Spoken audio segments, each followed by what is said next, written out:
Muy buenas noches, ¿cómo están todos ustedes? Bienvenidos. Esto es Criterio Periodístico y vamos a estar acompañándolos durante la próxima hora y media de transmisión. Perdón por la demora. Estaba ahí viendo las últimas noticias del conflicto entre Israel y Palestina y para hablar y para desarrollar conceptos sobre este tema, nuestro invitado especial Lucas Carena. ¿Cómo estás, Lucas? Hola, Verónica, un gusto, un honor, un placer compartir contigo este programa. No, al contrario, para mí de verdad me encanta. Mira, te voy a invitar más seguido en la medida en que podamos. Cuando quieras. Lucas, antes de ir con bueno, le voy a comentar a la gente que las últimas novedades, según el diario El País, es que entre la guerra, ¿no?, de Israel y Gaza, el ejército israelí asegura que Siria ha lanzado cohetes sobre su territorio. Ya respondieron con bombas de mortero y artillería. Por supuesto, Biden ya está enviando material de apoyo. Yo me empiezo a preguntar cómo era esto, ¿no? De la industria armamentista tan fuerte que tenía Israel y necesitan todo este apoyo. Llega a Israel el primer avión con ayuda de armamento procedente de los Estados Unidos. La Unión Europea, les voy a tirar tres o cuatro titulares porque esto es al minuto a minuto. Ujú. La Unión Europea advierte a X, la red social, que la plataforma les dice que la plataforma se está usando para desinformar. Una vez más se meten con la censura a través de las redes sociales tras los ataques de Hamas y le reclama a Elon Musk que tome medidas. Mientras tanto, Israel asegura que Siria ha lanzado cohetes sobre su territorio. ¿Y qué ha pasado en las últimas horas? Israel se encamina hacia una ofensiva completa en Gaza. Dicen que nunca va a volver a ser lo que era. Joe Biden anuncia que Estados Unidos se asegurará de que Israel tenga todo lo que necesita para defenderse. Acá es donde yo me pregunto, yo pensé que ya lo tenía.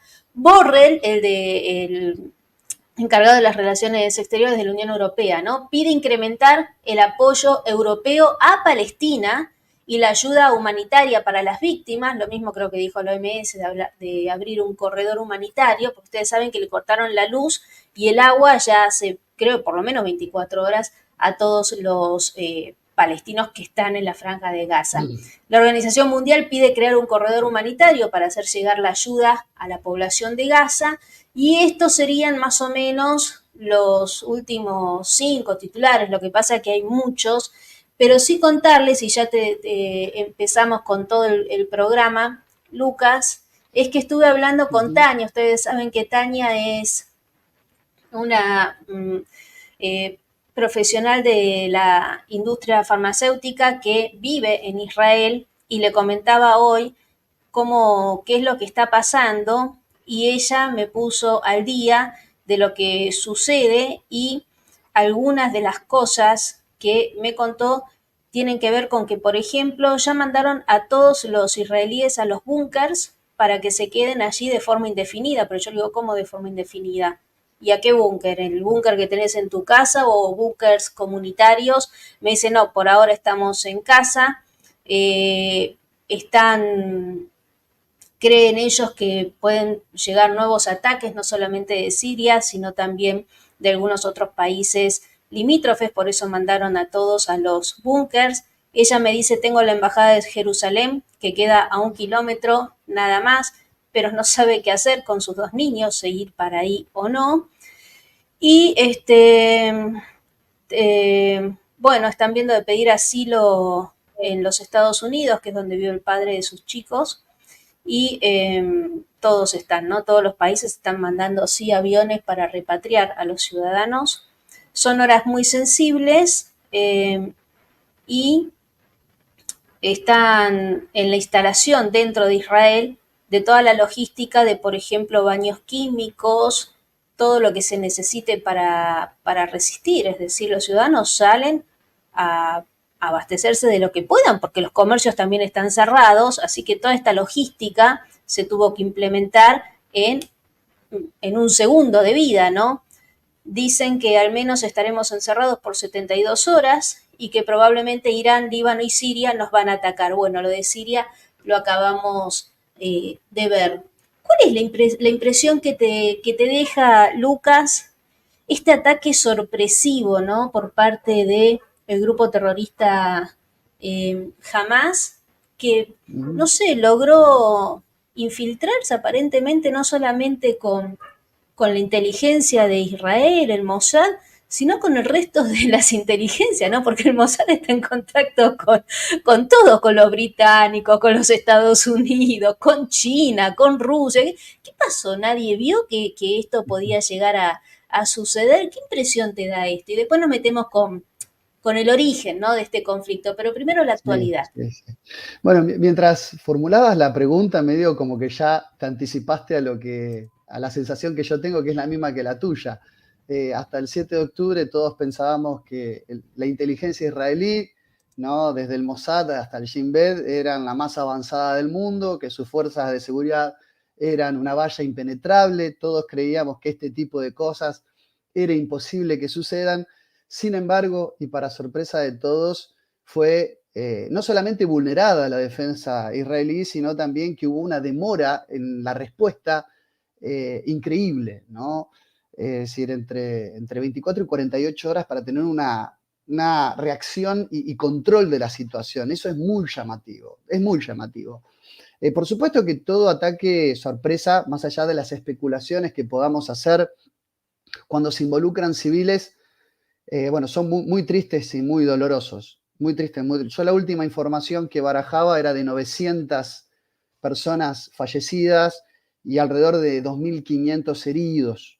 Pero probablemente esa cifra ya hoy esté desactualizada, ¿no? Entonces estamos hablando de una situación brutal que involucra, como siempre, a civiles, pero también que ha sido la forma en que se ha justificado cuando hay civiles involucrados la peor de las reacciones. De hecho, Israel ya dijo que el ataque de Hamas, este último, este reciente ataque de la agrupación Hamas, representa nuestro propio 11 de septiembre, con todo lo que ello significa. Imagínate vos, Verónica, que hablar de que este es nuestro propio 11 de septiembre implica de una proliferación del conflicto, de una consolidación del conflicto que efectivamente pretende generar un cambio y un antes y un después en la realidad de la relación Israel-Palestina y de los países vecinos, ¿no? Porque ya estamos hablando de Siria y de Líbano. Ahí está Hezbollah, otra organización con la que han también tenido enfrentamiento.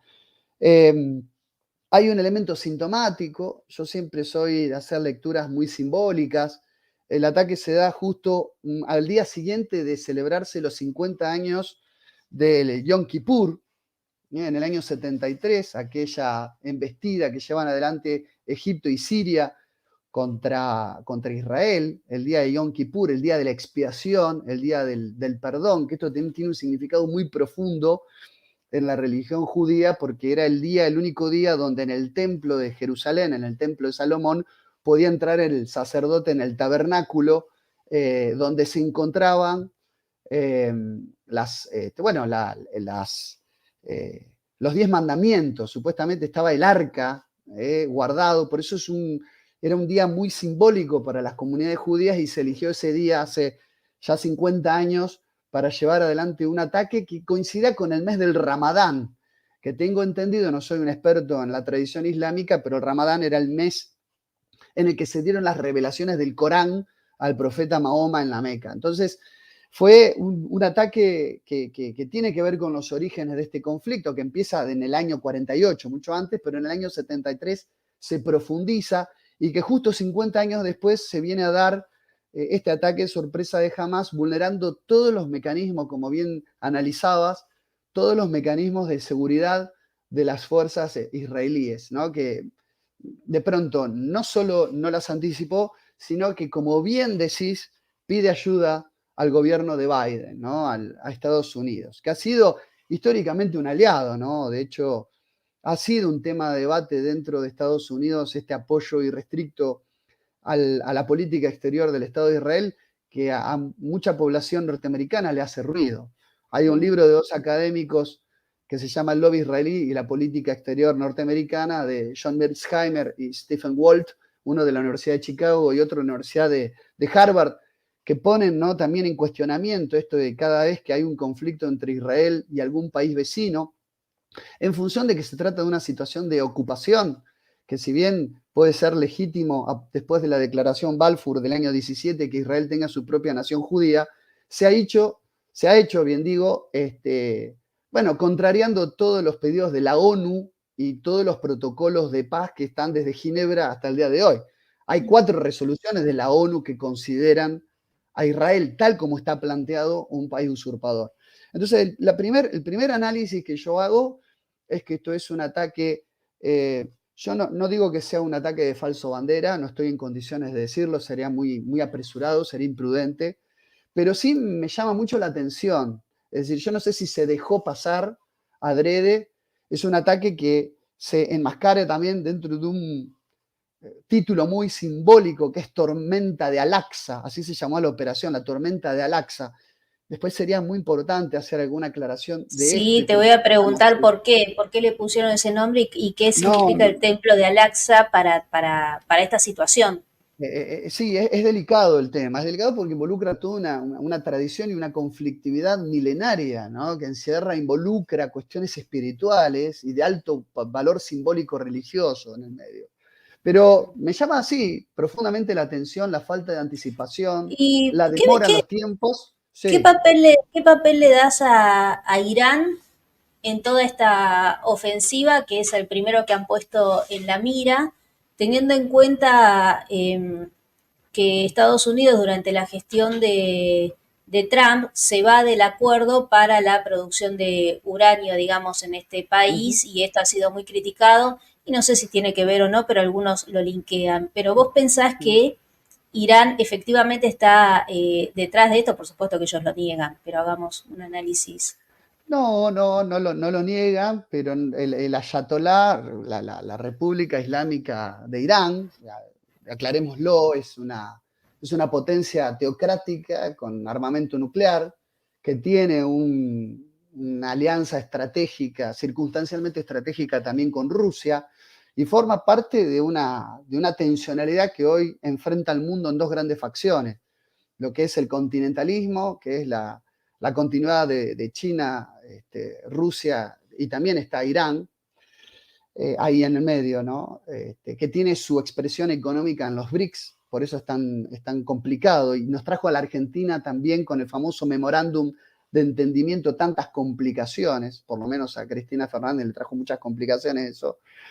Pero el Ayatollah recordemos que es de mayoría chiita, el ayatolá no ha condenado el ataque, no ha condenado el ataque, sí ha tenido una comunicación con miembros de Hamas y con miembros de las organizaciones que forman parte del yihadismo, cuyas organizaciones más conocidas son Daesh y Al-Qaeda, digamos, ¿no? que están más desperdigadas territorialmente. Mm.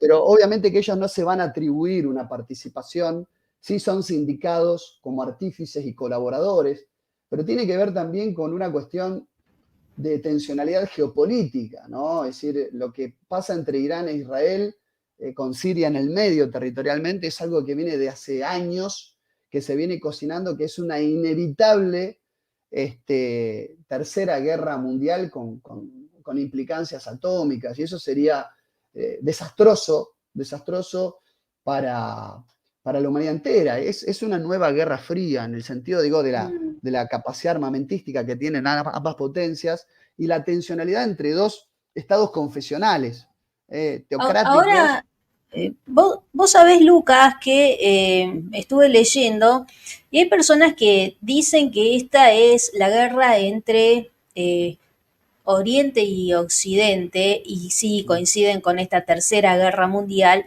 y hay que ver cómo se van acomodando el resto de los países. Pero uno puede ir ya leyendo entre líneas, según algunos titulares y del portal de noticias de donde provenga, cómo más o menos viene la intencionalidad, ¿no? En este caso, RT escribe que habla de esta falsa sensación de seguridad con la que empezamos el vivo y explican lo inexplicable, cómo es que jamás logró ingresar por sorpresa a Israel y cómo es que lo hizo. Mira, vos sabés que yo leí el artículo y lo que más me llamó la atención es que palabras más, palabras menos, igual ahora vamos a ir un poquitito al detalle, ellos dicen, bueno, Israel estaba preparado para una guerra muy tecnológica, con todos Claro. los avances de la tecnología que te puedas imaginar, sobre todo con ese escudo, ¿no? El domo ese de hierro del que tanto se ha hablado, la tecnología, la inteligencia, y llegaron en parapente.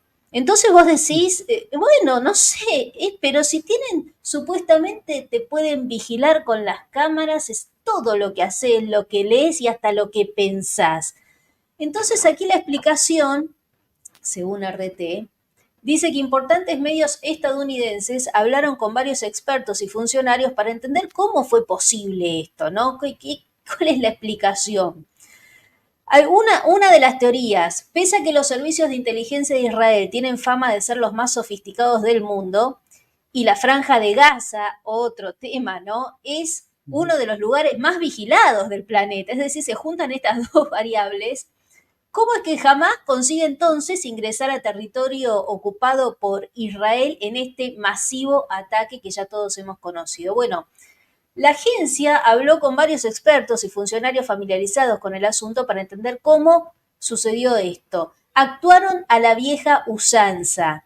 Mi sospecha es que jamás fue capaz de mantener oculta una operación, escuchen ustedes, de tal envergadura que incluía a muchos, dicen ellos, instructores, mucho entrenamiento Ujú. operativo y la entrada de una enorme cantidad de municiones porque actuaron a la vieja usanza. Esto lo afirma Beth Sanner, que es el ex subdirectora de Inteligencia Nacional de los Estados Unidos. Yo siento que nos toman por idiotas. Eh, ¿O es yo, posible esto? Porque sospecho, yo- dice, que nunca hablaron de ello electrónicamente. Esto, o sea, ellos están explicando cómo fueron engañados, ¿no? Y la explicación ujú. viene porque fue un ataque a la vieja usanza y porque posiblemente nunca hayan hablado entre ellos electrónicamente. Se dividieron en células, hicieron reuniones individuales y a cada grupo se le asignaban cosas distintas. Muy poca gente conocía cómo se integraba cada uno de los componentes en conjunto del plan. No nos olvidemos que Egipto había advertido sobre esta situación. El otro gran titular que salió en Claro. estas últimas horas, no sé, por ahí no quisieron escucharlo. Ahora, las comunicaciones clandestinas. Algunos expertos también sugirieron que la inteligencia israelí carecía de fuentes humanas de calidad dentro de la cúpula de Hamas, es decir, no tenían infiltrados, es lo que entiendo yo. Andrew Ujú. Boren, que es ex jefe de grupo del Centro Nacional de Lucha contra el Terrorismo en los Estados Unidos, cree que la planificación del ataque se basó en tecnología encriptada. Tengo la sensación, dice él, de que también hay un componente de comunicaciones clandestinas mediante dispositivos. Arbarts, que es ex miembro de la Unidad 8200 de las Fuerzas de Defensa de Israel, considera que jamás ha sido capaz de Ujú. eludir la capacidad de su país para interceptar las comunicaciones telefónicas y por correo electrónico. Arsenales escondidos bajo la tierra, otra teoría. Asimismo, Bloomberg señala que jamás, la agencia Bloomberg, señala que jamás ocultó durante años sus arsenales de armas en estos túneles y en estos escondites que ustedes saben, ahora les voy a mostrar uno, todos bajo tierra, de modo que Israel no pudiera atacarlos desde el aire. Pero Israel conoce de estos túneles. Los túneles también parecen haber ayudado a la ejecución del ataque. En lugar de tratar de excavar por debajo del muro fronterizo subterráneo, equipado con sensores que Israel completó en el año 2021, eligieron la alternativa de excavar hasta el obstáculo y luego salir por sorpresa. ¿Qué sé yo? Y la última, Sí, es observación de la raro. frontera. Además, el grupo ha dedicado importantes recursos a observar la frontera con Israel, tener agentes en el país y escuchar las comunicaciones tácticas de los militares israelíes. Como resultado, el grupo Hamas tenía muy buena información de que la frontera israelí estaba poco vigilada, que podía ser invadida, que podrían acercarse lo suficiente para detonar estos explosivos y atravesar las vallas, como efectivamente ocurrió, los alambrados y los puestos de control. La cuestión es que Bloomberg concluye que Israel se confió demasiado, en parte porque su sofisticación tecnológica le indujo a una falsa sensación de seguridad. Te escucho. Sí, sí, a ver, a mí me, no, a mí me hace la misma. A ver, el problema es que el terrorismo siempre trabaja de manera celular, o sea, que esto ha sido sorpresa por su metodología de trabajo en célula, me llama mucho la atención. El terrorismo es celular, trabaja en red y de manera celular. Efectivamente puede haber habido, no lo descarto, un trabajo de caballo de Troya, ¿no?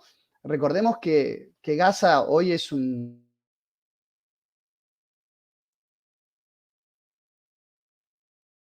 conectividad recidivante. Ahí me escuchás, ¿no? Sí, perfecto, dale. Ah, perfecto, bien, ahí volvimos. Es decir, Gaza es un perímetro de 50 kilómetros cuadrados, lindante mar Mediterráneo, Cisjordania con el Mar Muerto, ¿no? Es decir, es una de las extensiones más pequeñas con el mayor aglomerado de personas que además están encerrados en metro amurallado, a cielo abierto, que tienen 4 horas de luz diaria, de energía eléctrica diaria.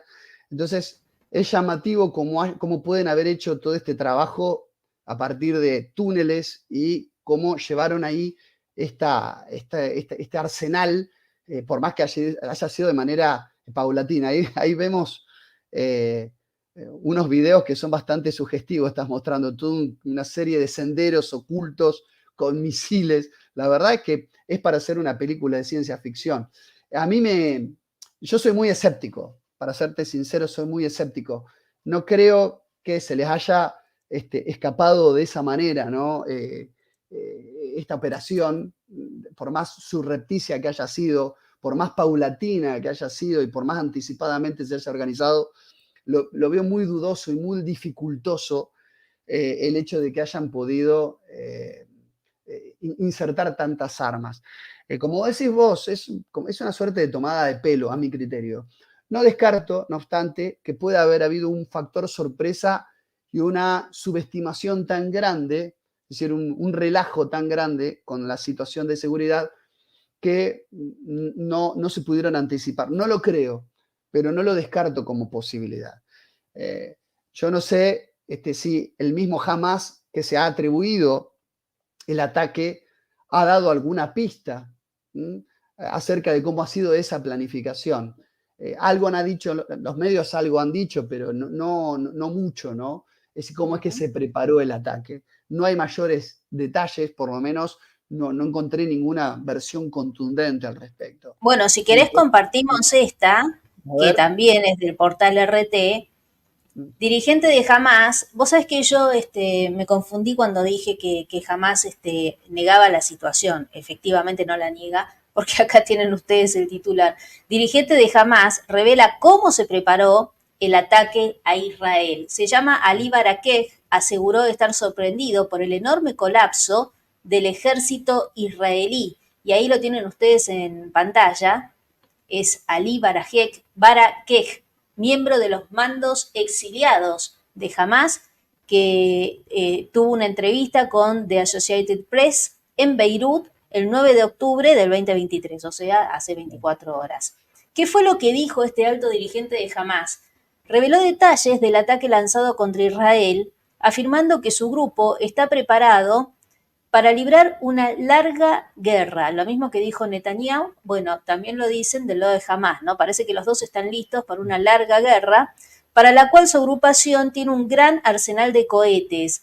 Nos hemos preparado, y nos hemos preparado bien, para esta guerra y para afrontar todos los escenarios, incluso el escenario de una guerra larga.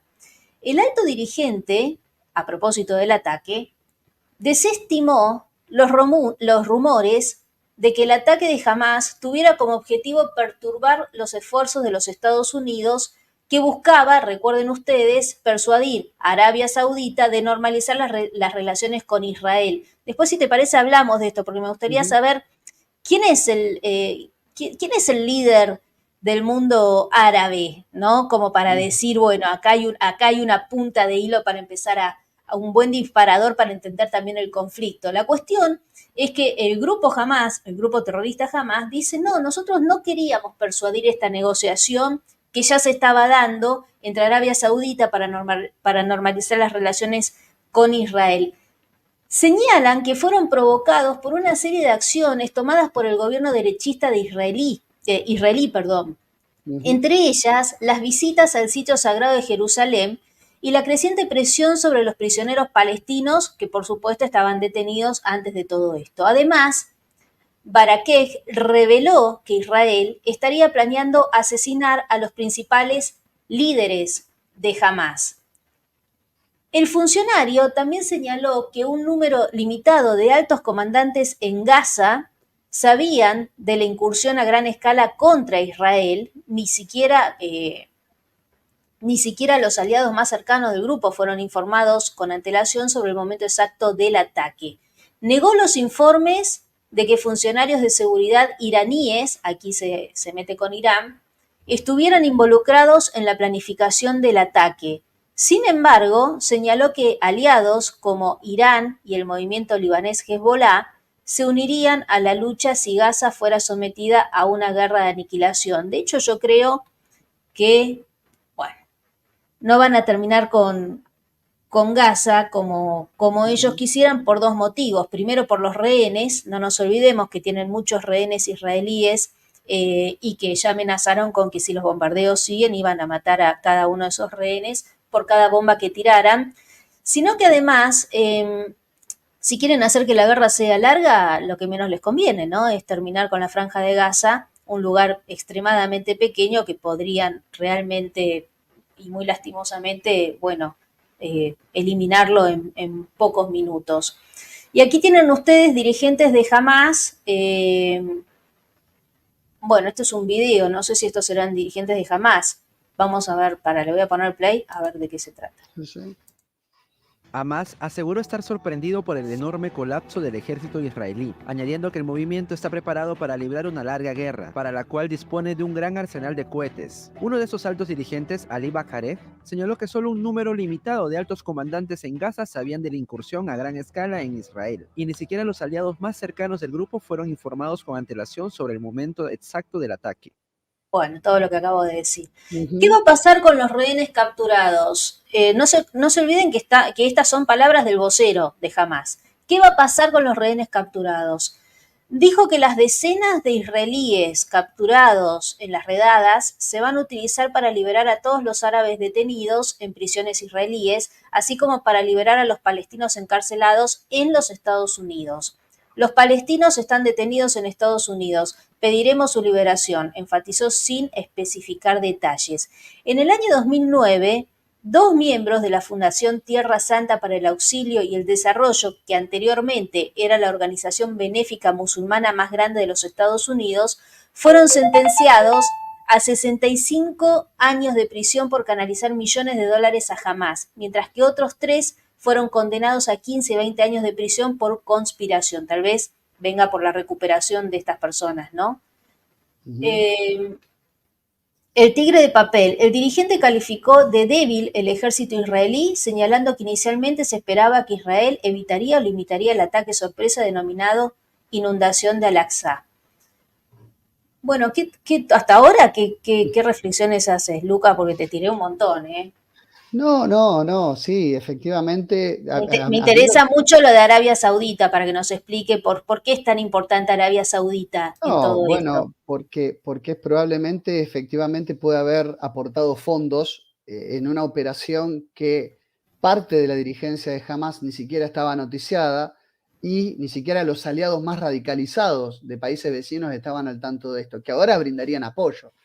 Pero es muy sintomático que Hamas diga que se sorprendieron, ¿no?, de este tigre de papel y de la falta de reacción, que es lo mismo que nosotros, y los mismos protagonistas se arrepintieron, digamos, se sorprendieron, mejor dicho, de la falta de respuesta y la facilidad con la que lograron capturar a los rehenes y dejar amenazada a población civil de Israel.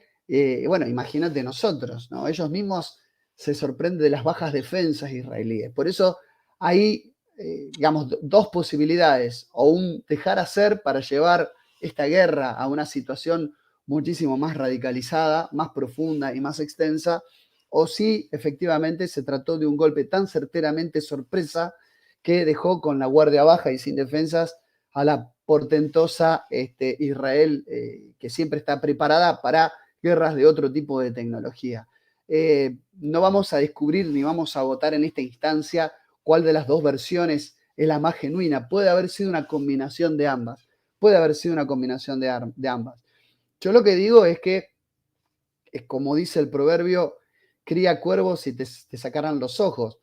Para sorpresa de muchos de los que nos están viendo, Hamás no es una creación, pero tuvo un impulso muy grande en sus comienzos en la década del 80 del propio Estado de Israel para debilitar la Organización para la Liberación de Palestina y Al-Fatah, que era la organización con la que se inicia el conflicto con Israel por Palestina. En realidad, el Estado de Israel promovió en su momento la creación de Hamás y a partir de 2006 se convierten en mayoría, con el voto popular toman 73 de las 130 bancas de la Asamblea, que le permitió colocar al primer ministro de la Autoridad Nacional Palestina, y hoy no saben cómo hacer para deshacerse de esta fuerza terrorista que los tiene asediados desde el punto de vista, y ahora encima con un gran botín de guerra que son los rehenes, como bien decís, que en todo caso servirán para intercambiar con presos de Hamás que tiene el Estado de Israel, pero que pone en una situación de jaque y de asombro a todo la cúpula de Likud, ¿no? Que es la ultraderecha israelí representada por Netanyahu, del cual ya se están surtiendo la mayor crítica que habidas y por haber, ¿no? Puede llegar a ser o el fin del primer mandatario israelí, que está desde el año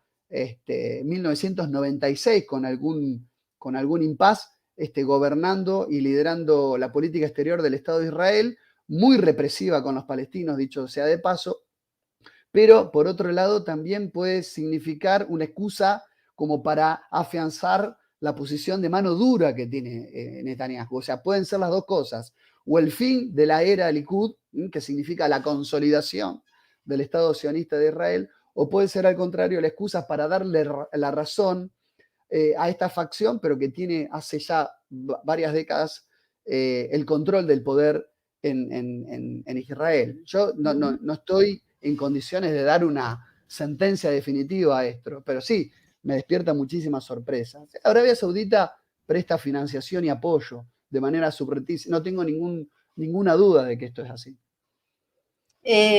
Sabes que para terminar el artículo el dirigente calificó de débil al ejército israelí, como decíamos recién, señalando que inicialmente se esperaba que Israel evitaría o limitaría el ataque sorpresa denominado inundación al-Aqsa.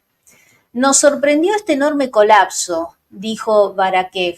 Teníamos planeado lograr algunos avances y tomar algunos prisioneros para intercambiarlos. Ese ejército fue un tigre de papel, como decimos. Además, subrayó que hasta ahora Hamás solo ha desplegado un pequeño número de sus propias fuerzas, señalando que en las últimas batallas han participado unos 2.000 combatientes de un total de 40.000 efectivos. ¿Y dónde están esos 40.000 efectivos? No están en la Franja de Gaza. ¿Cómo lo van a hacer llegar? Otra pregunta. No, indudablemente. A ver, es muy... Desde las intifadas hasta esta parte...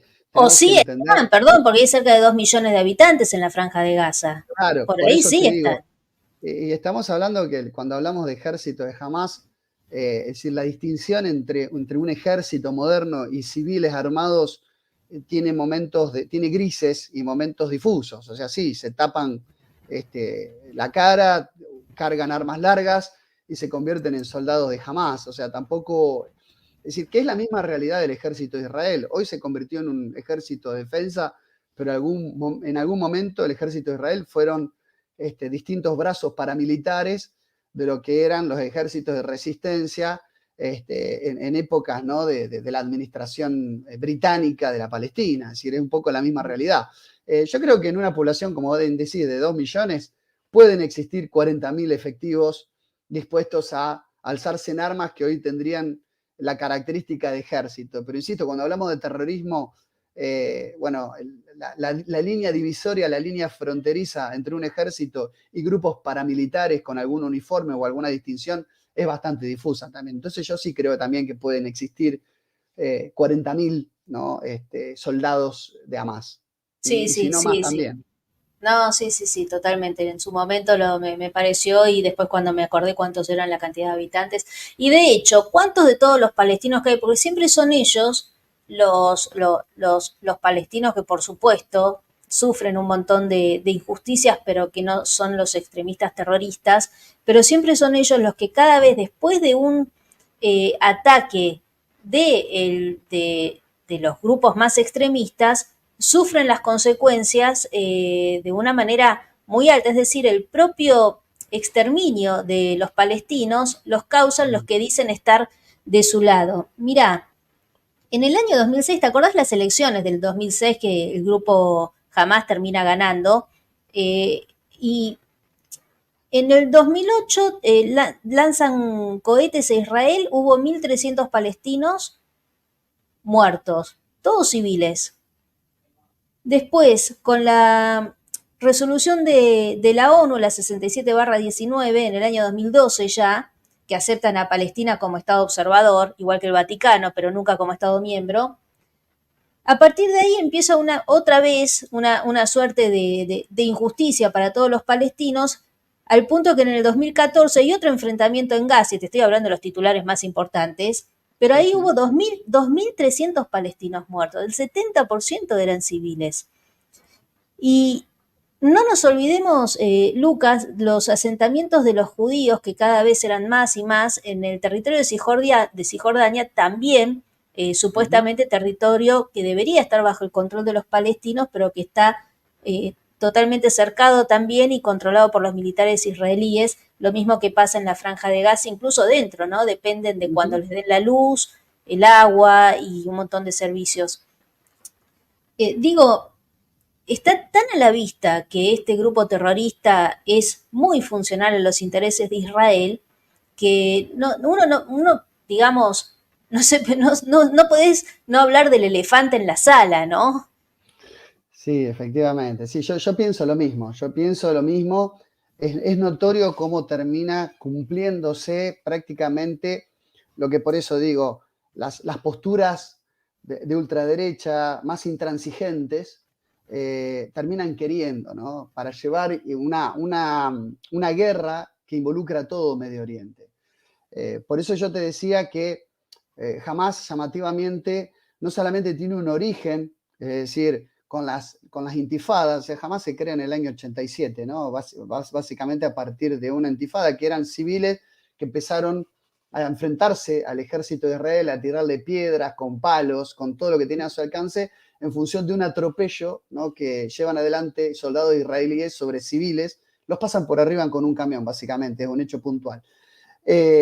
Así nace un poco esta agrupación de carácter religioso, mucho más religioso que el Fatah, pero que claro, en su momento fue promovido, ¿no?, y que tiene una cercanía a lo que fueron también en su momento los grupos que dieron origen al Estado de Israel tal como lo conocemos ahora, el Haganah, el grupo Irgun y Lehi, o el grupo Stern. Se crearon así a instancias de los... vos lo dijiste en su momento, es decir, cuando en determinado momento esto dio origen, ¿no?, en el mandato británico de Palestina, ¿no?, el pogromo, los famosos pogromos, Sí. eran los linchamientos a judíos que hacían los islámicos, a linchamientos públicos que generaron los grupos radicalizados de resistencia israelí.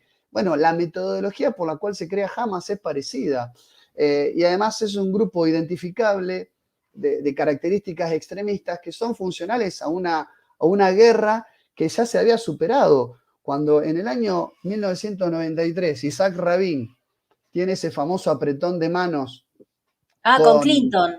claro, frente a Clinton, Sí, con Arafat, con Yasser sí, Arafat, sí. se había consolidado, bueno, imagínate, Isaac Rabin era del Partido Laborista, era los que se enfrentaban en la interna con Netanyahu, etcétera. Se había logrado la Autoridad Nacional Palestina, se le daba control a un Estado Nacional Palestino para todo lo que tenía que ver con la administración, política, turismo. Israel se reservaba la seguridad, y esto que vos decís de una Cisjordania con presencia militar y demás, no hubiera pasado.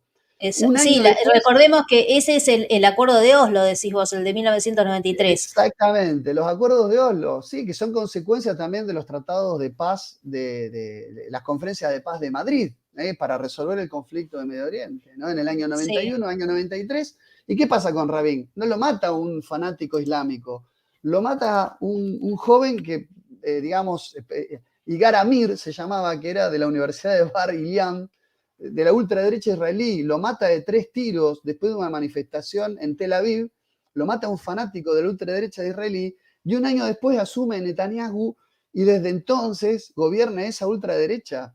Por eso yo te digo que la realidad de Israel y la relación con Palestina hubiera sido otra si el decurso de la historia no hubiera sido interrumpido, porque consecuencia de los acuerdos de Oslo, muere Rabin, que fue el Premio Nobel de la Paz, Premio Príncipe de Asturias. Era un camino elegido que se interrumpió por la presencia de Likud, que hizo todo lo posible para generar la presencia de grupos radicalizados. Y no digo que sea responsable, porque enseguida vienen las acusaciones, no, vos querés echarle la culpa a Israel de los actos terroristas que cometen sus enemigos. Estoy diciendo que había habido en su momento una ventana, ¿no?, de luz en ese acuerdo de coexistencia pacífica y armoniosa, y no fueron del lado islámico los que lo interrumpieron, fueron del lado israelí que se opusieron, matando al primer ministro de Israel, nada menos. sí, Esto la sí, gente lo sí, tiene que saber en honor a la verdad. Si no, sí, parece sí, como sí, que vos tenés la civilización y la barbarie. Y esto no es así. Esto no es así en honor a la verdad. Se sí. había avanzado por un camino, y jamás viene a irrumpir allí cuando el Fatah, insisto, había adoptado una política diplomática de reconocimiento de la Autoridad Nacional Palestina. Ahí está, ese es el apretón de manos.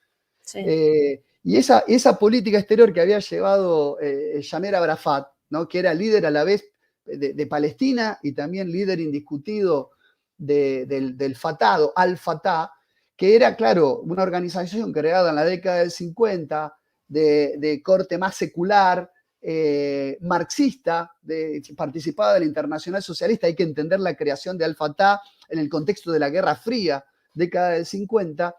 Después del famoso y tristemente, ¿no?, recordado atentado en el año 72 en Múnich contra 11 deportistas israelíes, la famosa película de Spielberg, Múnich, habla Sí. de la venganza que hace el Mossad de ese atentado, y de la guerra del Yom Kippur en el año 73.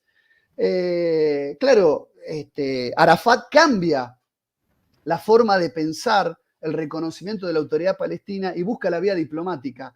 Contra esta vía secular y diplomática nace Hamás, y es promovido por ciertos sectores del Estado de Israel para debilitar la Organización de Liberación Palestina y Al-Fatah.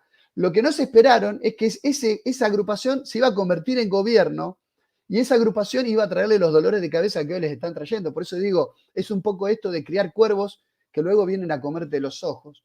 Lo mismo que le pasó a los Estados Unidos con los terroristas.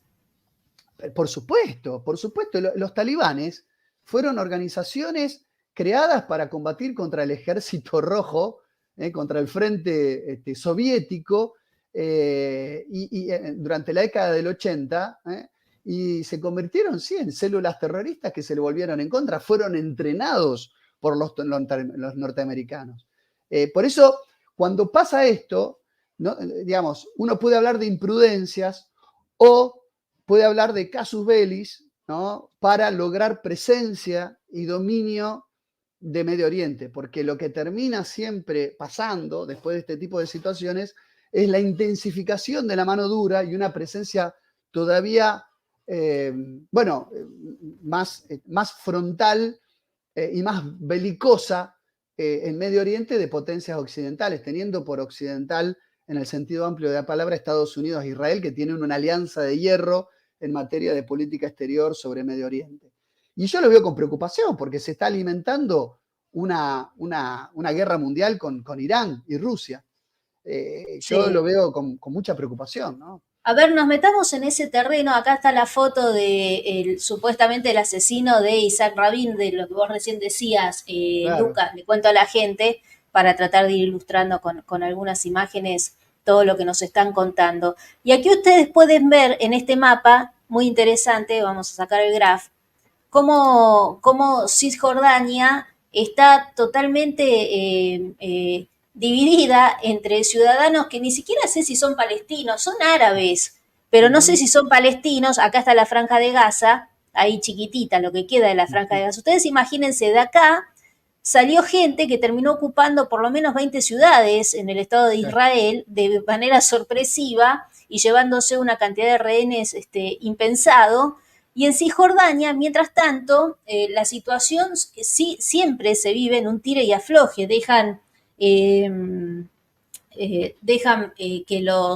que haya judíos que sigan, digamos, aumentando estos asentamientos que son considerados incluso por la comunidad internacional ilegales, pero lo siguen haciendo y por eso es que queda así, ¿no? Como pintadito, como si fuesen lunarcitos, porque tiene que ver esto con el aumento de estos asentamientos israelíes. Y esto que ven en rojo es la barrera, es un rojo muy finito, pero esta es la barrera israelí, que ha sido construida y planificada, ¿no? Ahí tiene, todo esto supuestamente está bajo control del ejército también israelí. Yo no sé cómo hicieron. Bueno, acá está Belén y Jerusalén, que quedó partida también.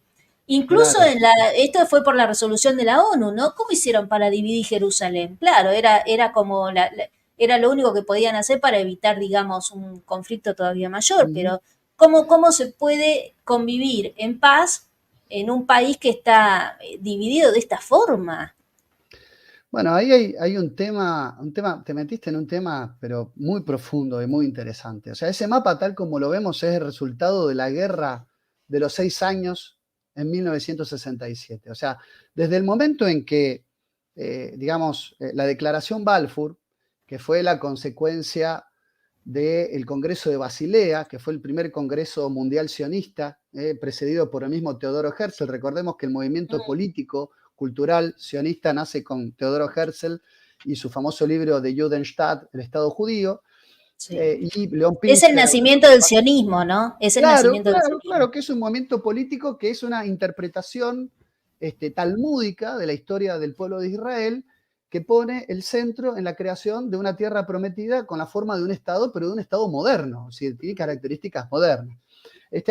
Hasta ahí vamos, digamos, es una consecuencia natural. El Congreso de Basilea, la declaración Balfour, los ingleses le prometen que van a tener su lugar, pero claro, a partir de ahí, es decir, desde el año 48, terminada la Segunda Guerra Mundial, en el año 47-48 empieza a darse la ocupación, el asentamiento del Estado de Israel, ya nace un conflicto con Palestina, pero es en el año 67, con la Guerra de los 6 años, que el Estado de Israel toma esa forma, que particiona al pueblo palestino en Gaza y en Cisjordania.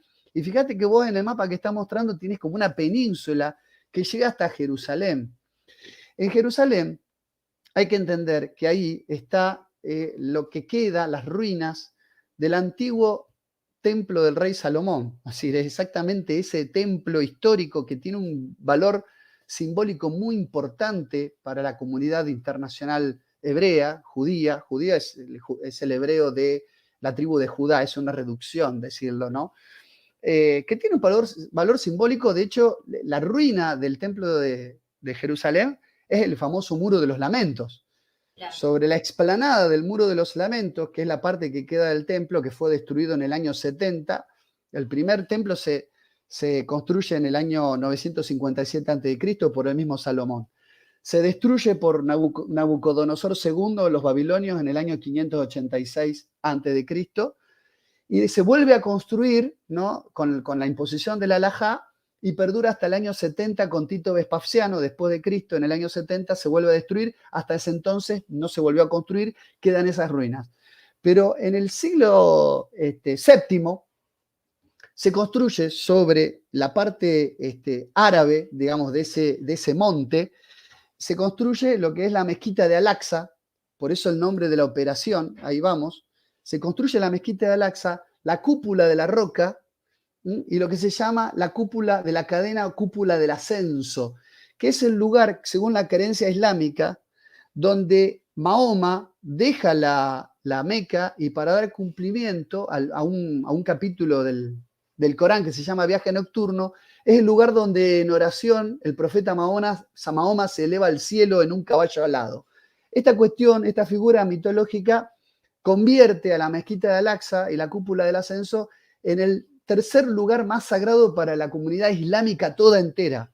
Y se le considera tercer lugar más sagrado porque tanto Medina como la Meca no es que sean más sagrados, sino que son exclusivos para musulmanes. O sea, la que no es musulmán tiene en la Meca la entrada totalmente prohibida. En cambio, acá es un lugar de peregrinación mucho más abierto, más cosmopolita, producto también de las guerras de cruzadas, donde comunidades judías, cristianas e islámicas han accedido, ¿no? El Muro de los Lamentos es también el lugar donde predicaba Jesucristo, tiene un valor simbólico muy importante. Ahora, el tema es que lo que está en juego a nivel religioso es que para la tercera reconstrucción, para cómo no es cualquier lugar, esa forma ahí del Estado de Israel que llega hasta Jerusalén, esa parte peninsular, digamos, no es caprichoso. En ese monte donde está el templo, en ese monte donde está el templo, era lo que era en las ruinas del monte Moirá, donde Isaac iba a ser sacrificado por Abraham a pedido de Dios, y donde el pasaje del Génesis, un ángel le detiene la mano a Abraham y le señala el cordero a ser sacrificado. Ese es un lugar simbólico sumamente importante. Es decir, para los judíos el lugar para la construcción del templo tiene que ser ahí. Pero para construir, hay una situación, Verónica, muy sensible. Para reconstruir el templo de Jerusalén hay que derrumbar la mezquita de Al-Aqsa. ¿Me entendés lo que te digo? Hay que demoler la mezquita de Al-Aqsa. Entonces, como corazón religioso, como nodo simbólico, las implicancias son muy, pero muy trascendentes y muy sensibles. Hay un término, digamos, con el que se puede, digamos, citar la importancia que tiene esto. No hace falta, digamos, hacerlo ahora explícito, pero se llama el Har HaBayit, que es el templo, el monte del templo, donde los judíos quieren reconstruir por tercera y última vez el templo, ¿no? Histórico sí. Templo, y está el nombre también en idioma árabe, que es el Aram Esh Shafir, que significa también, ¿no?, como un lugar sagrado, que es también centro de peregrinación para el mundo islámico. Esta cuestión del Jerusalén dividido tiene que ver con que es el corazón de esa tensión que hay, y es el corazón simbólico religioso de cómo se va a dirimir esta guerra, que no es una guerra solamente territorial. Es decir, Franja de Gaza, esa forma ridícula de un pueblo particionado en dos, a partir de la guerra de los 6 días, y todas las afrentas tan radicalizadas de grupos terroristas que quieren hacer retirar a los infieles, que serían los ejércitos de ocupación israelí, tiene que ver con este elemento sensible, este detonante altamente sensible, que involucra también al mundo cristiano, porque tanto en las profecías de Daniel como en las cartas de los tesalonienses se habla de que con la tercera, digamos, reconstrucción del templo va a llegar el fin de los tiempos. No me quiero poner en místico ni escatológico, pero no podemos entender el conflicto de Gaza si no entendemos qué pasa tanto por el alto rabinato que está detrás de la política del Likud, como también de lo que piensan los líderes religiosos islámicos, que para ellos estas cosas que estamos diciendo no son para nada indiferentes. Al contrario, son el nudo gordiano de toda la problemática. Nosotros estamos acostumbrados en pensar las guerras de Oriente por la guerra por el petróleo o por los recursos. Y en realidad que hay un componente religioso muy sensible, que es lo que está en juego, y eso explica el mapa que vos estás mostrando. Vos fijate lo que es esto, ahí está el foco del conflicto. En el año 2000, cuando Ariel Sharon, que fue un interludio en los mandatos de Netanyahu, también por Likud, visita la mezquita de Al-Aqsa, se dio la segunda intifada, es decir, donde se radicalizó también el aparato de Hamas y buscó hacerse del poder en Gaza para contraatacar y para contrarrestar el avance de Israel sobre esa parte tan sensible de la historia del pueblo islámico y también de la historia del templo judío, del movimiento judío, que es muy anterior, es temporalmente mucho más antigua. Mahoma es del siglo VII, ¿no? Después de Cristo. Ahora, Lucas, muy interesante todo lo que nos estás contando. Y te quiero preguntar, el resto del pueblo árabe, ¿no? ¿Cómo se va a comportar en esta ocasión? Porque ya sabemos que en los acuerdos no me acuerdo si fueron, eh, donde le terminan dando a Egipto la península de Sión, no me acuerdo en qué año fue, pero hubo ahí como una traición, ¿no? Por parte de musulmanes contra musulmanes. ¿Cómo ves ahora esta situación y el resto de los países que podrían colaborar para, no sé ya para qué, ¿no? Está como que es raro porque para qué van a colaborar, ¿no? ¿Cómo? A ver, ¿qué Bueno, visualizás? mira, es muy interesante tu pregunta. Lamentablemente el mundo islámico, que tiene desde sus inicios como dos facciones, digamos, la facción sunita, suna significa ortodoxia, tradición, que creen en los califatos, que eran los sucesores de Mahoma inmediatos, y tienes la facción, por así decirlo, chiita, que digamos, eran partidarios de las enseñanzas del yerno de Mahoma, es decir, de un descendiente familiar directo, un descendiente político, para así decirlo. El yerno de Mahoma, Ali. Tienen diferencias doctrinales, teológicas, pero el mundo islámico no está unificado sobre una cabeza como si fuera el Papa. Es decir, es mucho más difícil entender un pronunciamiento del mundo islámico más unívoco. Sí es verdad que Irán, como Estado teocrático, tiene mucho peso, ¿no? Aparte los iranios tienen ahí el mundo iranio que son los que realmente tienen el legado persa dentro del mundo islámico, antes de ser digamos, islamizado, tienen un peso muy importante. La voz del ayatolá es muy importante en Irán, pero no es un mundo unificado. Como bien decís, Jordania, Egipto y Jordania fueron los dos primeros estados de mayoría islámica en reconocer al Estado de Israel. De hecho, el bloqueo que tiene Gaza por el sur es con Egipto. Claro. Es con Egipto. Sin embargo, Egipto, junto con Siria al norte, fueron los que atacaron en Yom Kippur, el día de la expiación, a Israel. Con lo cual, digamos, han tenido distintos momentos a través del tiempo y además no son un bloque unificado. Hay países de la OPEP que tienen relaciones comerciales pro-británicas y pro-norteamericanas, son pro-atlantistas, Qatar, por ejemplo, muy occidentalizadas, pero son obviamente religiosamente de mayoría islámica. Por eso es muy difícil hacer un diagnóstico anticipado de cómo se va a desenvolver este conflicto. Sí puedo decirte que tanto Siria como Irán van a tomar como Líbano, van a tomar una posición absolutamente de colaboración con Hamas, de proliferarse el conflicto, y eso ya es material suficiente como para hablar de una guerra en Medio Oriente con proyección planetaria. Es decir, podemos estar hablando casi de una tercera guerra mundial si se suma a esto Estados Unidos y Rusia, con la que tienen una alianza con Irán tácita o un acuerdo circunstancial. Ahí es donde yo lo veo preocupante. Yo veo muy preocupante que el candidato, me meto un poco también en el panorama nacional argentino, que el candidato más votado de las PASO diga que su primera acción de gobierno va a ser mudar la embajada de Argentina en Tel Aviv a Jerusalén. Esto es una imprudencia total. Nosotros somos un país pacífico.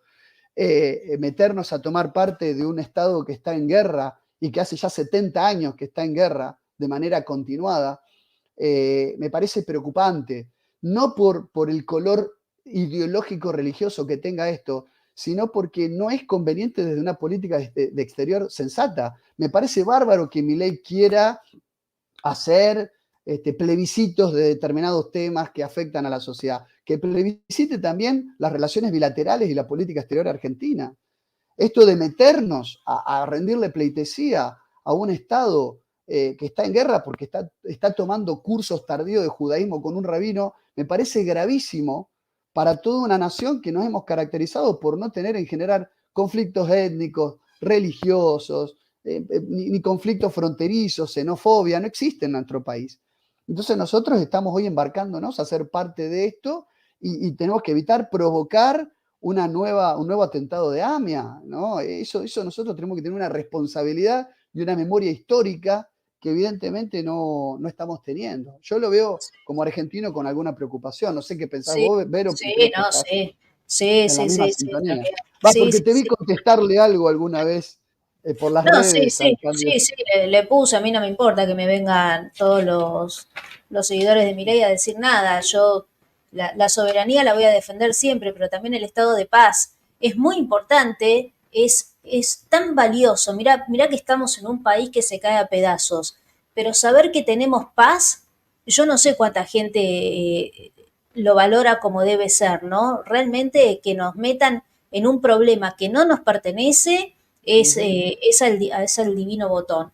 Ahora, ¿qué diferencia ves entre la guerra de Ucrania y Rusia y esto que se está despertando ahora, ¿no? Entre, yo te voy a decir, Israel Ujú. y Hamas, no Israel y Palestina. Esto es como una Claro. cosa, ¿no? ¿Qué diferencia ves en cuanto a todo, Lucas? Yo desde el punto de vista cobertura mediática, me pareció impresionante la cantidad de argentinos que hay contando historias de que tienen amigos en Israel. Yo soy una de ellas, que están Ujú. sufriendo estas consecuencias, gente que ha perdido familiares, que no saben si están secuestrados o no. Y sin embargo, con el conflicto de Ucrania y Rusia, nada de todo esto pasó. Eso desde el punto de vista, si querés, social y comunicacional entre nosotros. Pero desde Ujú. la cobertura mediática, yo veía imágenes de la guerra de Ucrania y Rusia. Bueno, no la vamos a mencionar mucho porque acá en YouTube no se puede hablar de eso, Ujú. pero he visto otras imágenes ahora con este conflicto que me da la sensación de mucha más realidad, no en el sentido de que sea mentira la otra, sino que Ujú. se ha exagerado una situación y aquí estamos viendo que realmente es una situación dramática, ¿no? La que se vive porque con las pocas imágenes que circularon a propósito para generar este efecto emocional en la gente, bueno, se logró, pero no sucedió lo mismo entre Ucrania y Rusia. No sé, y además, ¿cómo se ubicarían? Bueno, ya los Estados Unidos están mandando ayuda, pero ¿cómo pensás que va a reaccionar Rusia, India, China con esto que está sucediendo en Israel? Una pregunta muy general, así que Sí, no, te pero es escucho. muy interesante. Bueno, hay que entender que antes de la ocupación de Rusia en territorios ucranianos, hubo 3 pedidos de Vladimir Putin a la OTAN, particularmente a la OTAN, de retirar tropas de los Balcanes y de Kiev, que además se sumó a la OTAN, dado que hay que entender que, por empezar, el origen de los pueblos eslavos, la parte no mongol de Rusia, la parte blanca eslava, hay un componente, recordemos, que es el Heartland de Eurasia, es Europa y es Asia al mismo tiempo, ¿no? Rusia. Eh, Eurasia, ¿no? claro, es Eurasia, eslava y es mongol. Si no se entiende esa combinación, no se entiende lo que es Rusia. Es al mismo tiempo un continente asiático y al mismo tiempo es un continente europeo.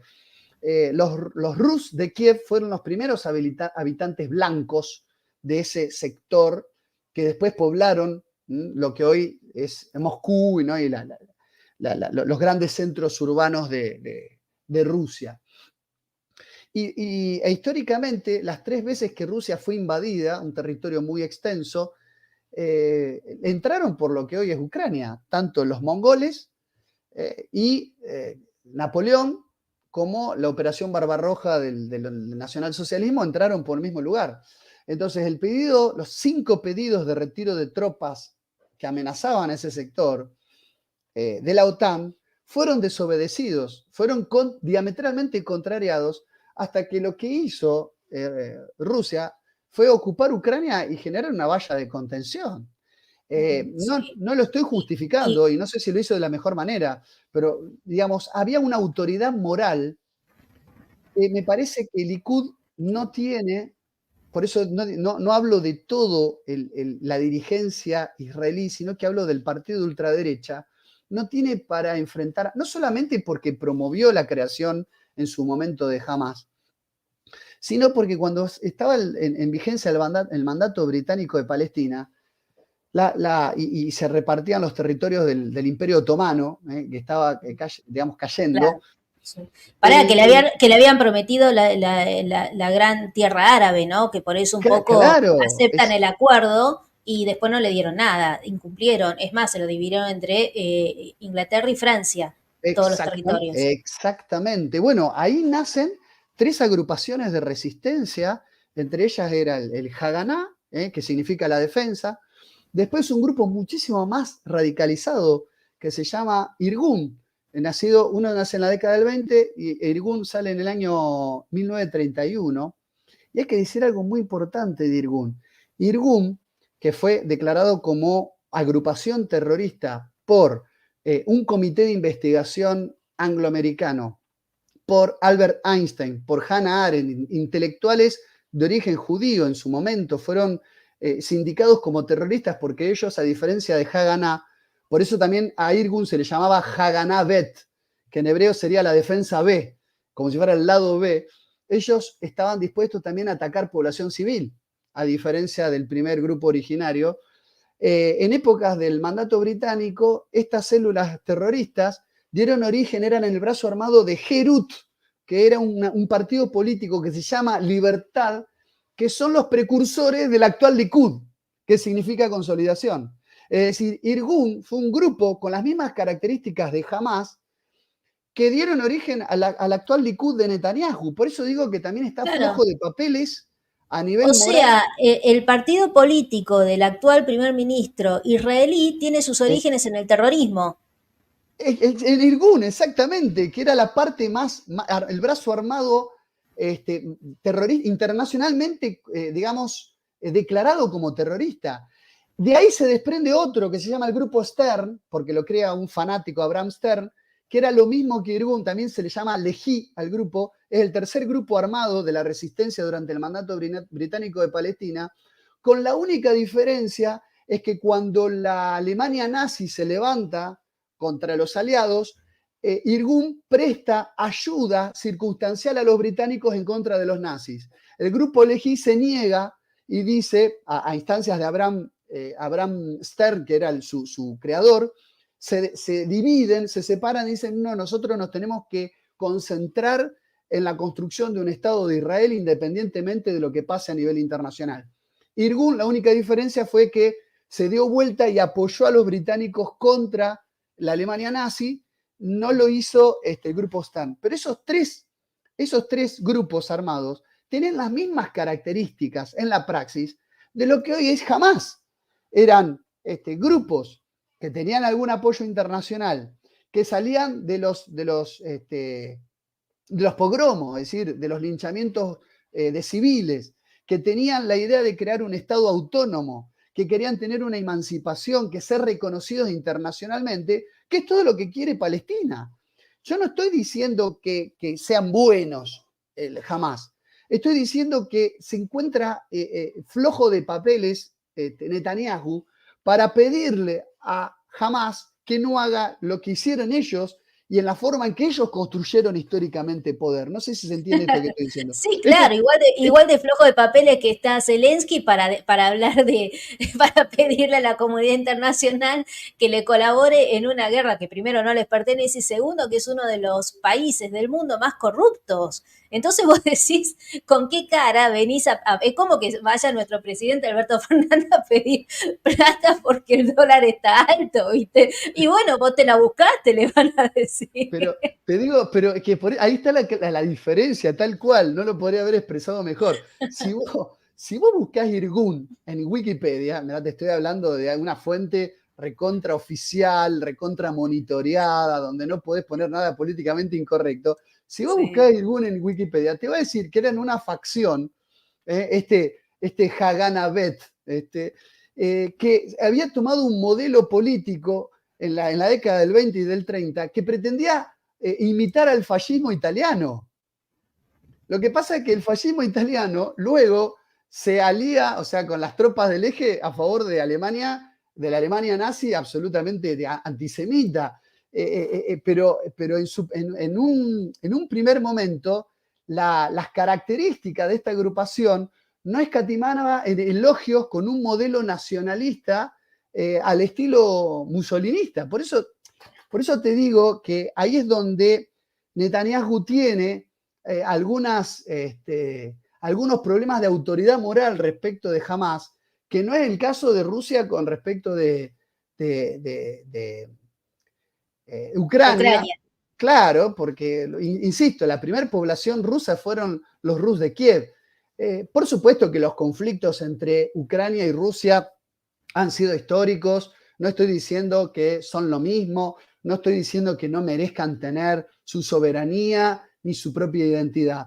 Estoy diciendo que en general, y este tipo de comparaciones son absolutamente distintas porque sus orígenes y las explicaciones de por qué la ocupación de Rusia sobre el territorio ucraniano han sido absolutamente manipuladas por la prensa occidental y han tenido, salvo Telesur y Russia Today, en general han sido absolutamente presentadas como un ataque cuasi antojadizo, Sí. desmesurado, por una cuestión de invadir un pueblo sometido como si fuera la misma franja de Gaza. Y no es así, la verdad es que no es así. Sí, Yo no lo sí. considero Mirá, de esa manera. acá dice Wikipedia, el Irgun, y acá Ujú. tienen ustedes el símbolo, ¿no? El escudo, será. El Irgun era la expresión armada y más radical de la ideología del naciente sionismo revisionista fundado Ujú. por Ziv Jabotinsky. Sí. Expresaba la ideología de que, escuchen ustedes, todo judío tiene derecho a entrar a Eretz Israel. Solo Ujú.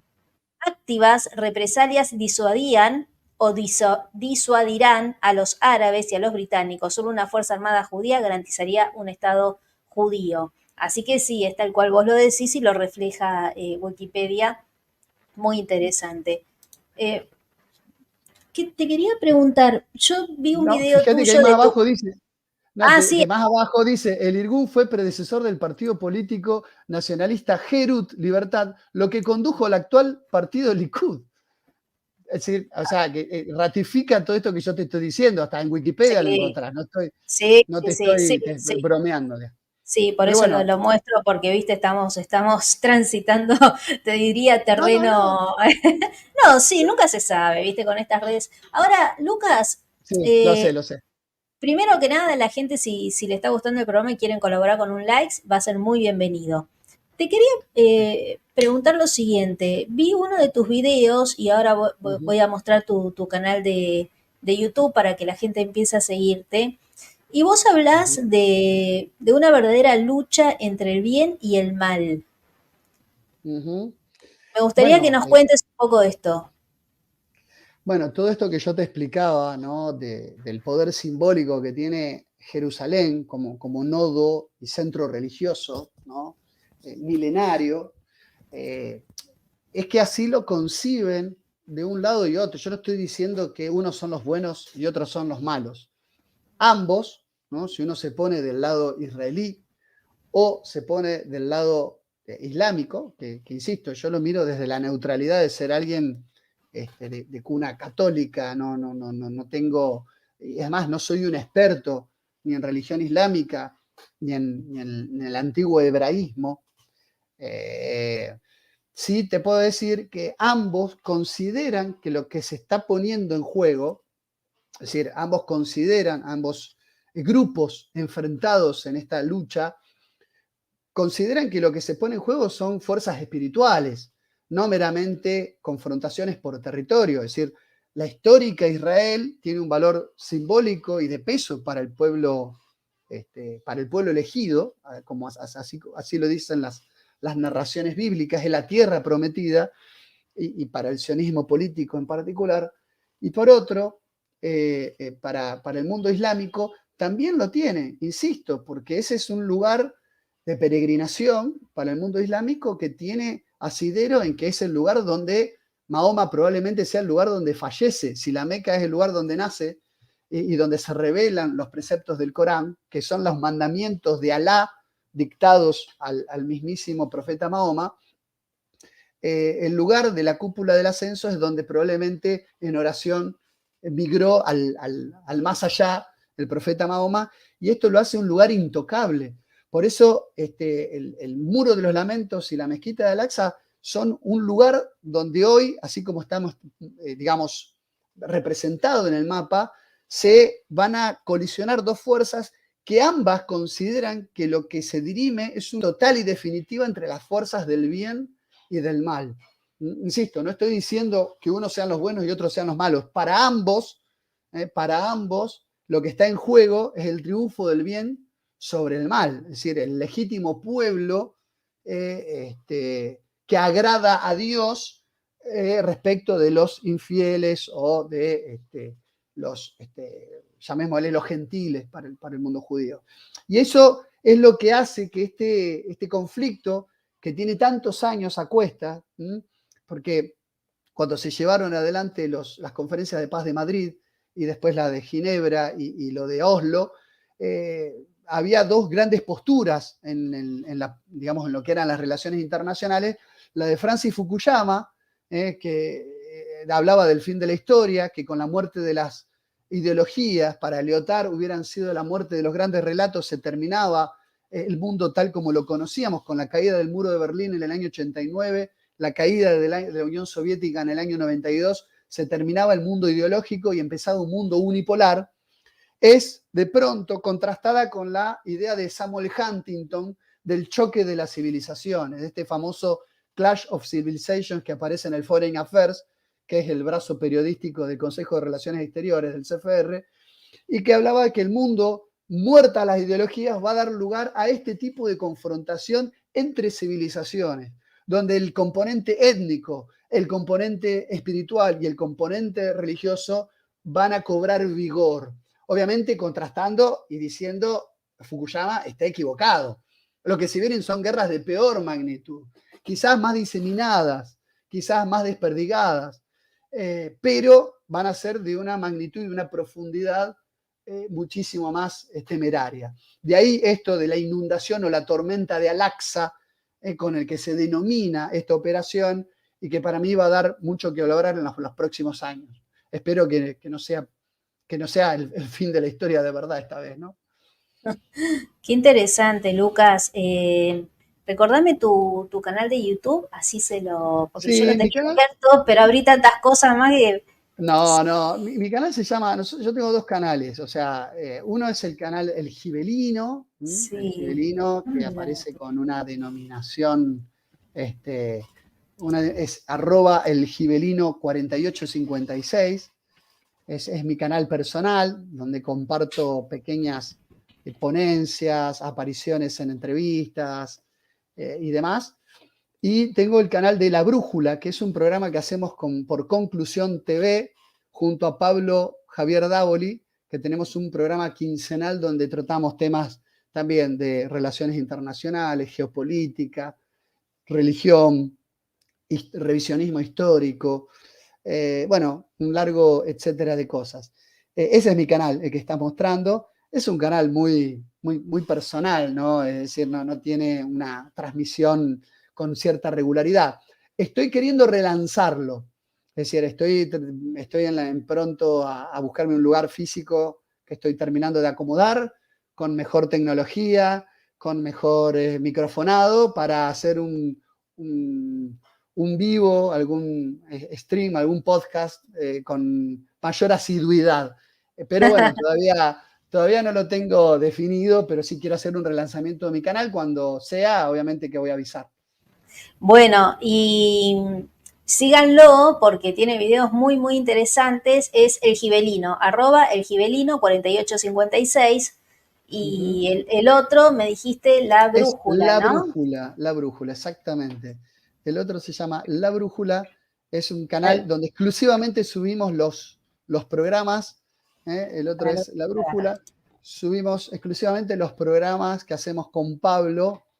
Espérate que ya te digo el nombre. ¿Este puede ser el que está acá? A ver, ya te digo. Mira, ahí te aparece. Esa es La Brújula. Esa es La Bien, Brújula, que tiene, digamos, muchos de los programas, porque yo los repito en mi canal del Gibelino porque mi canal del Gibelino está enlazado con Odyssey. Entonces hago una copia de respaldo de todo lo que decimos en La Brújula. Si el día de mañana nos cancelan o nos silencian o nos bajan algún programa, lo tengo tenés. recuperado en Odyssey, que es bastante más amigable y más libre que eso. No, pero Entonces, por eso, pero yo en mi canal, la única diferencia es que además de los programas de La Brújula, también comparto entrevistas como por ejemplo esta que estoy teniendo en Criterio Periodístico. sí, sí, va a ser Encantadísimo. un honor que la compartas y después si querés, pensalo tranquilo, pero si quisieras podríamos todos los martes tener así un programita semanal y salimos en vivo en tu canal y en el mío, como hago los miércoles con Marcos Capes, que eso está bueno porque Marcos, sí, salimos, gran aporte en épocas de acuartelamiento, no diré más que eso. Pero el de sí, Marcos ha sido un aporte sideral. un genio. Bueno, Bueno, con él estoy pensémoslo, ¿sí? los miércoles y salimos Ajá, en simultáneo. Así que si te interesa, está la sí, me invitación interesa. hecha, pero después salís en simultáneo en tu canal y no tenés que después estar subiendo nada. Ya está, lo dejaste ahí, ¿entendés? Sí, sí, sí, acá Y veo que está. tengo las opciones para compartirlo. Bueno, tendríamos Pero yo te que, había dicho que lo compartamos, me Luca, ¿por qué habías no lo dicho, me pusiste? habías dicho, el tema es que yo, digamos, así como llegué a mi casa, me senté frente a abrí todo y entré en la transmisión.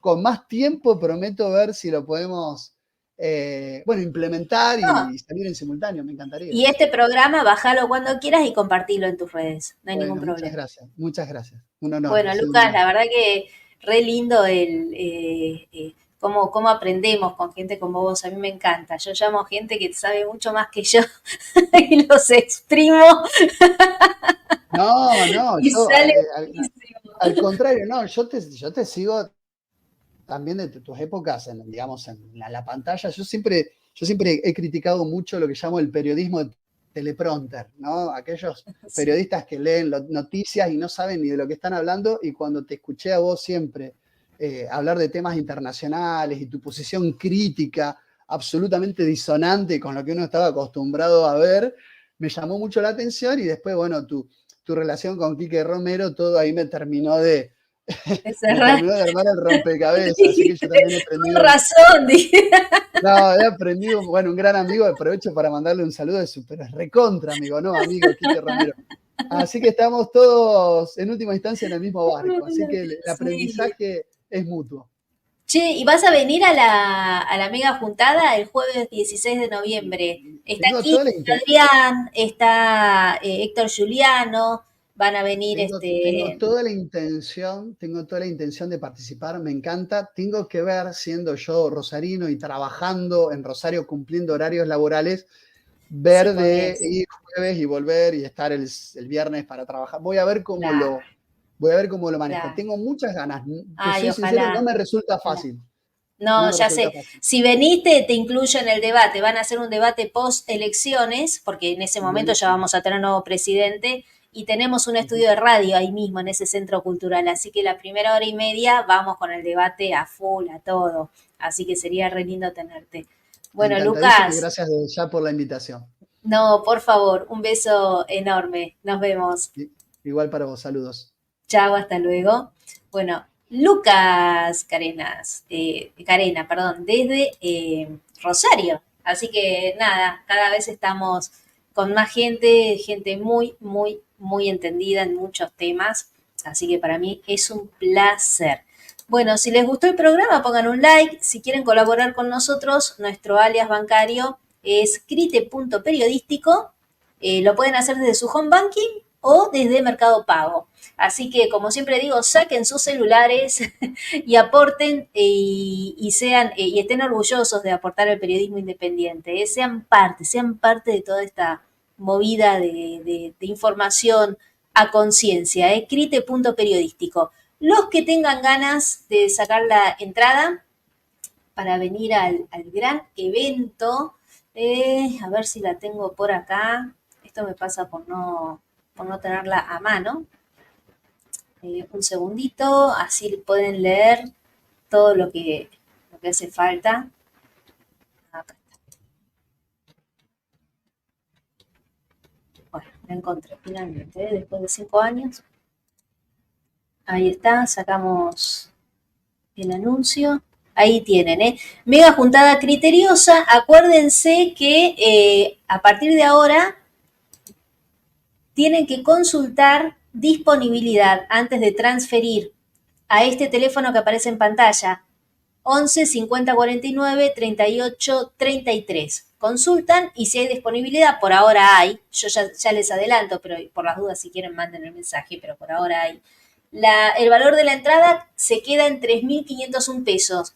No hay más aumento, ya hablé con la gente del Centro Cultural, así que queda en 3.501 pesos. Y lo bueno es que el horario, en vez de ser a partir de las 19, arrancamos una hora antes, a partir de las 18 horas. De 18 a 23 horas. Sean puntual, porque si no se van a perder el debate, que es lo más interesante. La calle, estamos en Avenida San Martín, calle San Martín, 4750, en Villa Ballester, provincia de Buenos Aires. Justo donde está la estación Ballester del tren Mitre, ramal José León Suárez. Les doy todas estas coordenadas porque se bajan en la estación Villa Ballester y ahí está el Centro Cultural. Eso es lo bueno. Y recuerden que va a haber venta de bebidas y de cerveza artesanal Otto, pero ustedes pueden traer su comida, no la bebida, pero sí la comida. La comida pueden traer todo lo que quieran o consumen en el lugar. Vamos a tener choripanes, cosas dulces, etcétera, etcétera. Ya saben que para sacar la entrada sencillamente hacen la transferencia de 3.501 pesos para poder diferenciar yo eso de cualquier otra transferencia al alias crite.periodístico. Bien, espero que les haya gustado el programa del día de hoy. Nosotros nos vemos mañana con Marcos a partir de las 19:30, así que no se lo pueden perder, Muchas gracias. Chao. Gracias por apoyar el periodismo independiente. Suscríbete. Si querés donar, lo podés hacer por Mercado Pago. Nuestro alias es crite.periodístico. Seguinos en todas las redes sociales como Verónica Recia o Vero Recia. Si querés anunciar, escríbenos un mail a publicidadconvero@gmail.com. Esto es periodismo con agenda propia. Gracias por estar ahí. Permití que el arte entre en tu vida. Aprende las técnicas que más te gusten. Taller de arte de Franks. Dibujo, pintura, mosaicismo, historia del arte.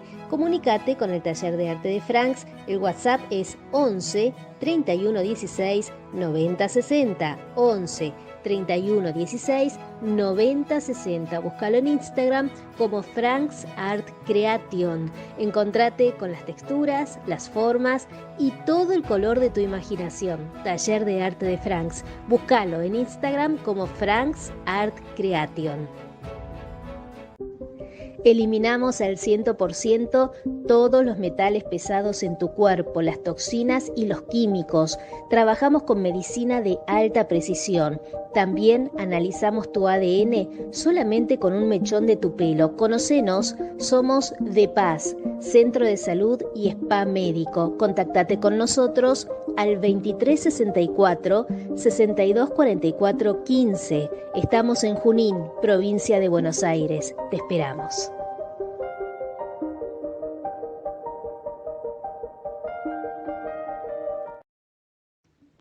Impulsa tu negocio online con Daniela Community. Crece y posicionate en redes como Instagram y Facebook. Hacemos análisis de marca y planteamientos de objetivos concretos. Te ayudamos a conocer al cliente para ofrecerle lo mejor de tu producto o servicio. Contacto 358 60 29 030. Misteriosdelsótano.com presenta La pisada de los invisibles, el libro que relata un futuro que ya pasó, comechingones y brujas españolas contra la élite mundial. Cómpralo en misteriosdelsótano.com. La pisada de los invisibles, el libro de la victoria. Aumenta tus ingresos, domina el inglés de negocios, capacítate con soluciones en inglés para empresas y particulares. Más de 35 años de experiencia, soluciones en inglés para empresas y particulares. Comunícate por WhatsApp al 11 30 16 63 06. Obtené descuento mencionando este anuncio.